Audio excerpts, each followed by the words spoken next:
Hey guys, Sleepy Reader here. I am coming at you with a review of a few comic books. Most ones, I think almost all of them came out this week. I will say that I've been struggling to read the Everything Burns Thor series, the crossover with Journey into Mystery. I reviewed the first few episodes of it, and then I've been trying to catch up on it, and it just plain sucks. There were some good issues near the beginning and some bad ones, and now I can't get through it. It's all bad. I just started skimming quickly, but there's no way you can follow it when you're skimming it. You know how sometimes they say the test of a good comic book is that you can understand the story without reading any of the words, just by looking at the pictures.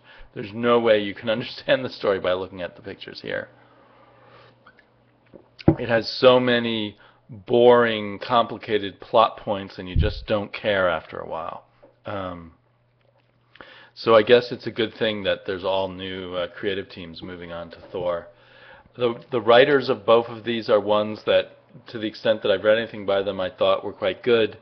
So it also seems like maybe a case of how bad things go when people try to do crossovers, even though this is just a crossover between two comics.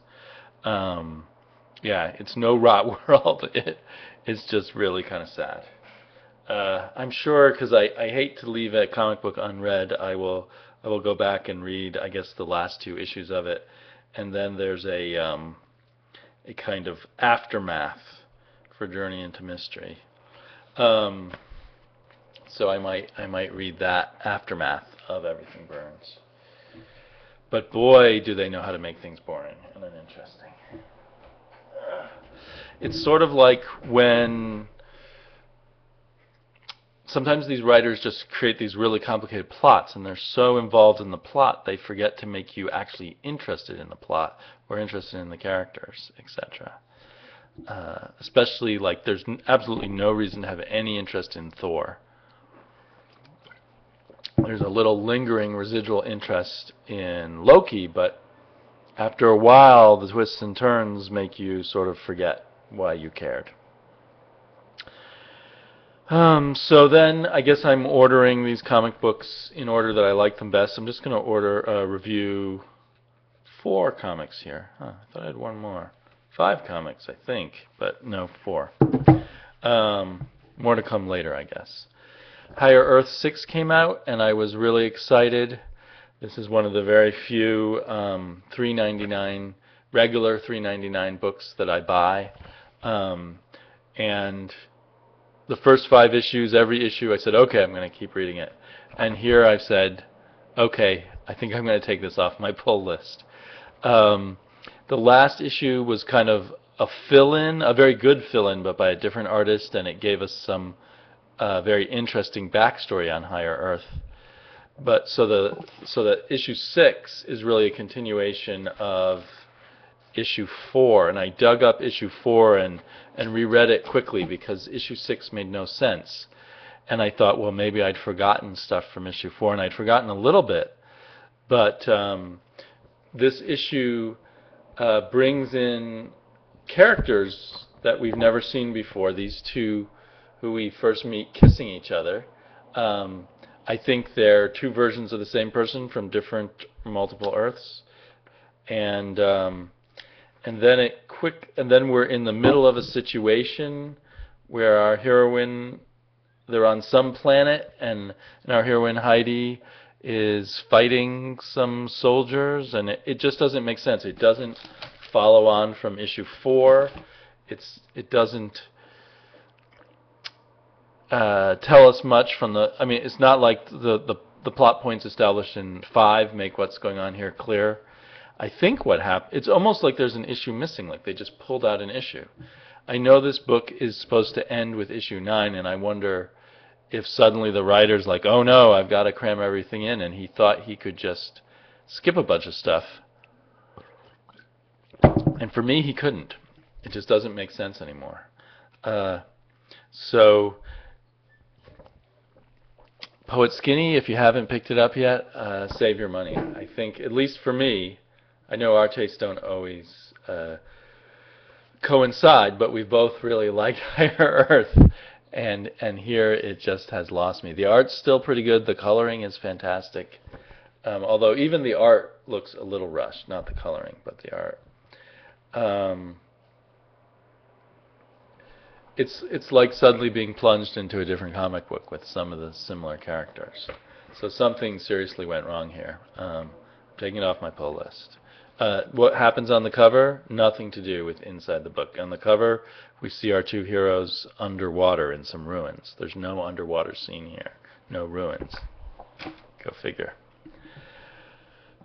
Way better was the Swamp Thing annual, which is billed as being part of Rot World, and it's really just a little side story, a piece of unknown history of the Swamp Thing.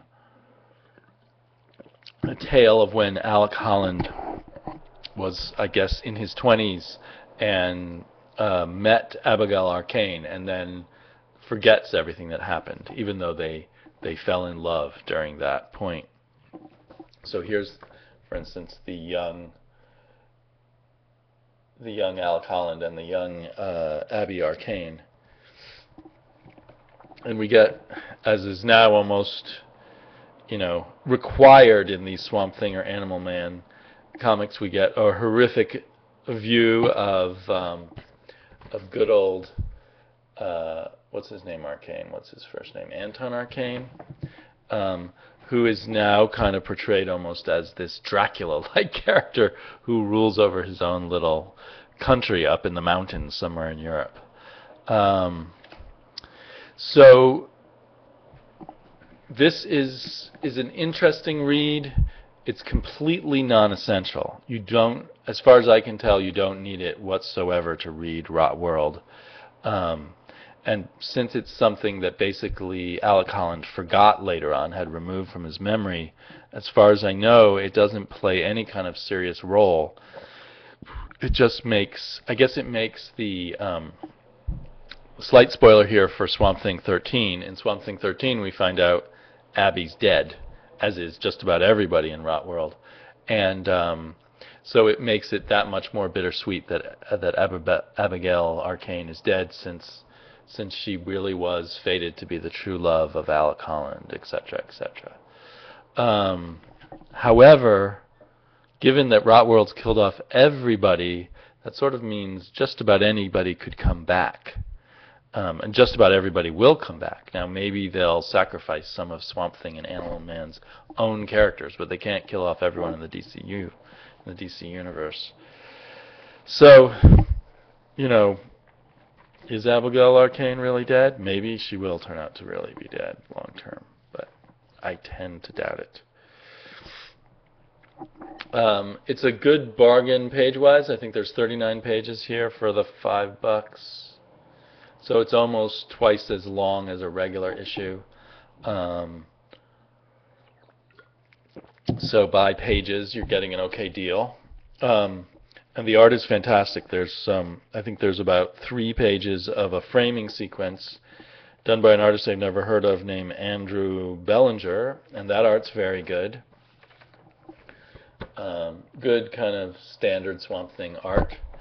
And then we, the rest of the issue, so about 36 pages of the issue, are drawn by Becky Cloonan, and I've not liked Becky Cloonan more. This is really fine Becky Cloonan art. She still does a little bit of the wide eyes, and she draws the characters very young. I'm assuming Alec Holland here he's supposed to just have gotten his doctorate, I guess, and still sort of be hanging around a university. So I assume he's about 25, 26, 27, but he looks 17. Abigail Arcane looks a little more mature. But still, it's comic books.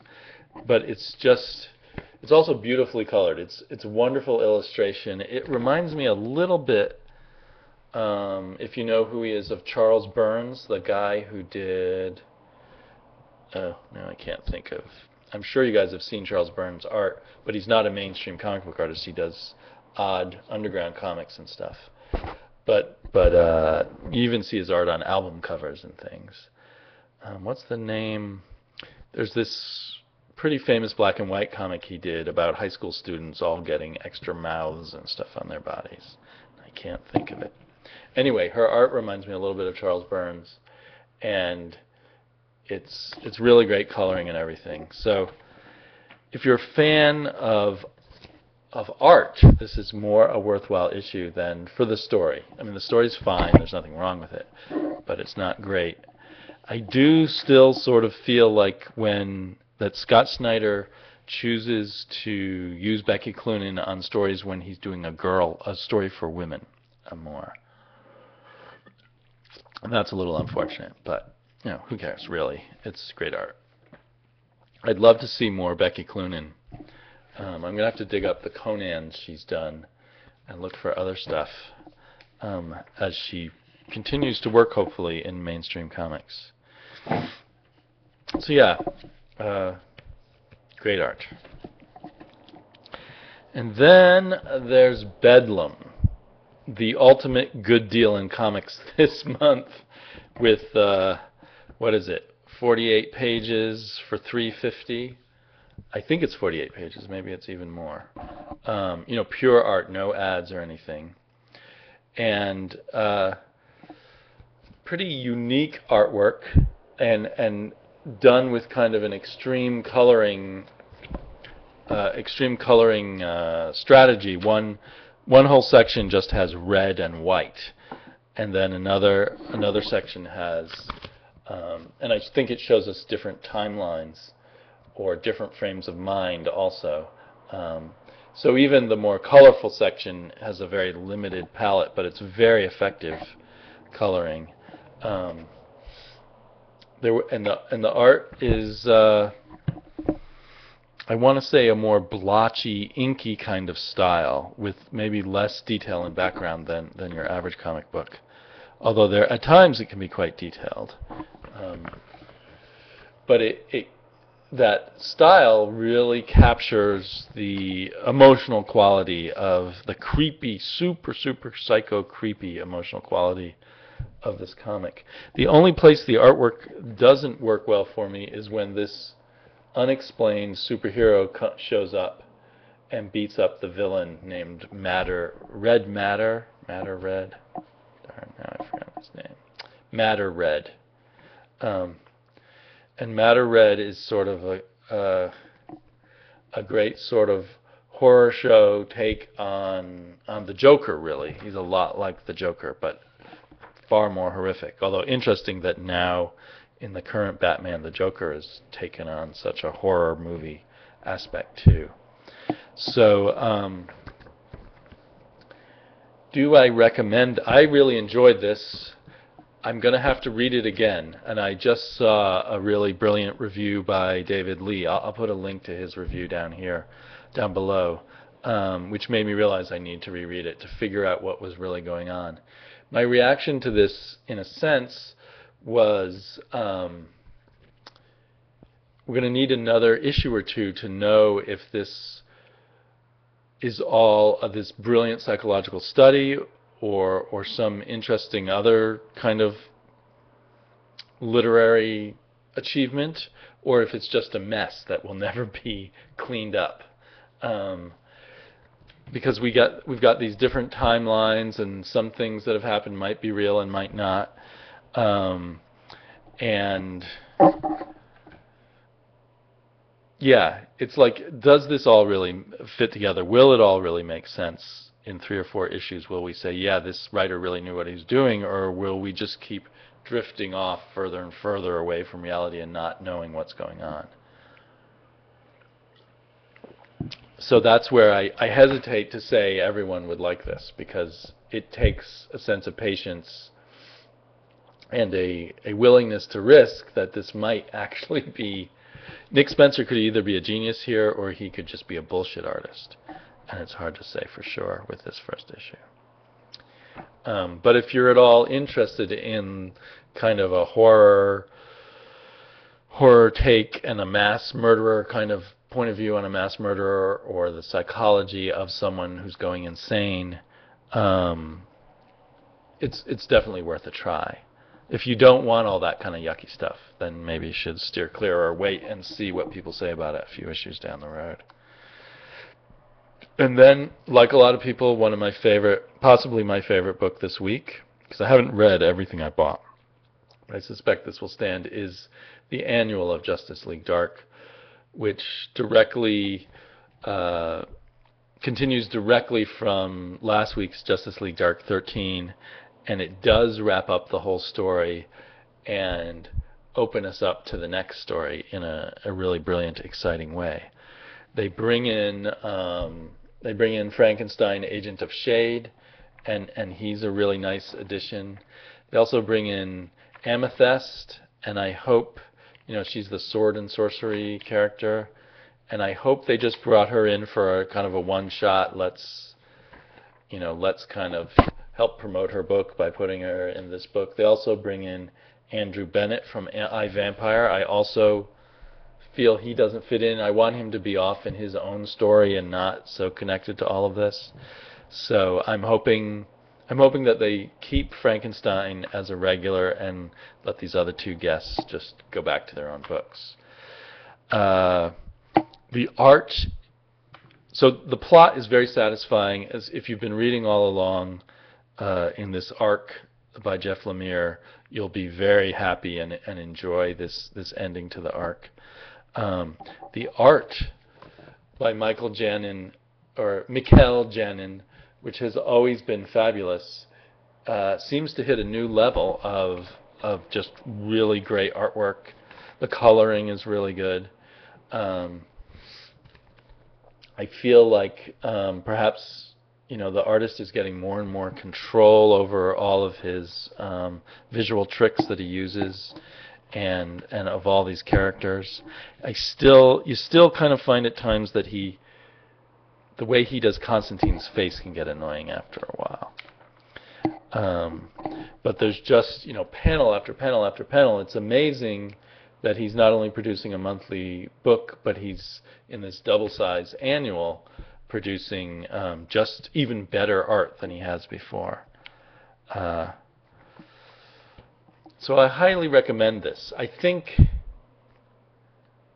it's best to at least go back to the 0 issue. If not, scrape up issues 9. The best thing would be to grab issue 9, the first issue by Lemire, and continue on. But you could probably piece things together by starting with issue 0. Yeah, I don't even know how else I want to rave about this some more, but it's cool how things connect back to Merlin, and yeah, I'm kind of speechless. So I guess I probably shouldn't keep talking. I've gone on for 18 minutes now. So I'll be doing a vlog soon. I'll talk to you guys very soon again.